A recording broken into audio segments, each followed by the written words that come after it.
Hello po, magpo-propagate nga po pala ako ng succulents from cuttings. Ito po yung mga cuttings ko. Ayan po sila, ang dami. Ayan, maghahanda po muna ako ng soil mix para sa kanila. Ayan, ito, nagmix po ako ng soil para sa cactus and succulents. Kung gusto nyo pong mabuhayan ng cactus and succulents, kailangan nyo pong mag-mix talaga ng soil.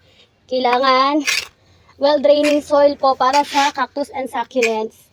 Ayan, i-ready ko na yung mga paso at saka yung lupa. Tatanim na ako ng mga cuttings.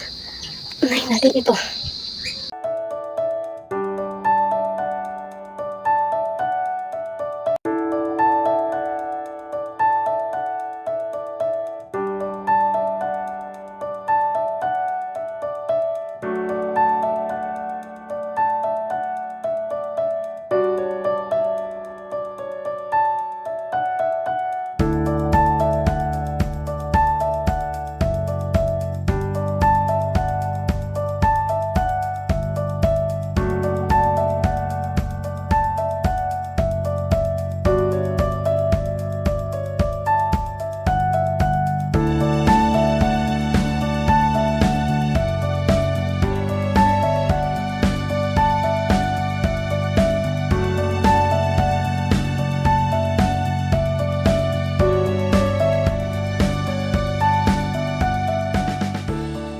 Ito, diba? Ang gaganda nila.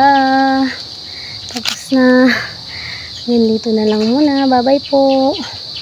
Ayan, ito po yung result ng aking cuttings propagation. Ito na sila. Isa-isayin ko sa inyo. Ayan si Chloe. Purple card. Cheesecake. Purple delight.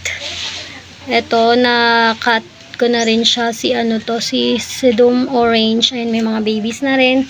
Ito, mother plant guys, ghosty, matagal na siya sa akin.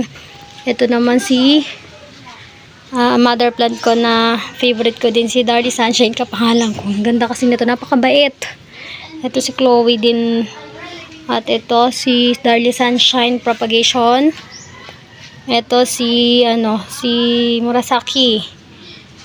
At ito si Mini Bell, green Mini Bell. At ito unknown ID.